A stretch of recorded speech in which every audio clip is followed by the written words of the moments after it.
Hi all, మీరు ఎప్పుడైనా observe చేశారా మనం ప్లాన్ చేసిన టాస్క్కి ఎక్కువ టైం ఎక్కడ వేస్ట్ అవుతుందో అని? సో ఈ క్వశ్చన్కి ఇవాళ మనం చెక్ పెట్టేద్దాం. సో దీనికి ఏం యూజ్ చేస్తామంటే పార్కిన్సన్ లాని యూజ్ చేస్తాం అనమాట. అసలు పార్కిన్సన్ లా ఏంటంటే it states that work ఎక్స్పెండ్స్ to fill the time available for it's completion. అంటే ఏంటంటే మనం ఎంత టైం ఇస్తామో ఆ పని కూడా అలానే ఎక్స్టెండ్ అయిపోతూ ఉంటుంది అనమాట.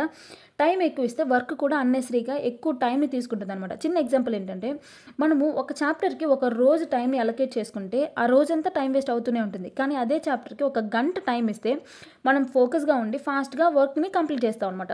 సో అప్పుడు మనకి టైం కూడా సేవ్ అవుతుంది.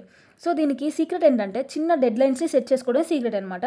అన్లిమిటెడ్ టైంని ఇవ్వకుండా అలా డెడ్లైన్స్ని సెట్ చేసుకుంటే టైం కూడా సేవ్ అవుతుంది, మన వర్క్ కూడా ఫాస్ట్గా కంప్లీట్ అయిపోతుంది అనమాట. సో గుర్తుపెట్టుకోండి, టైంని మీరు కంట్రోల్ చేస్తే ఫోకస్ని మీరు కంట్రోల్ చేస్తారు, ఫోకస్ని మీరు కంట్రోల్ చేస్తే సక్సెస్ కూడా మీదే అవుతుంది. సో ఇంకెందుకు ఆలస్యం, please do it. But please do like, share and subscribe this channel. Thank you.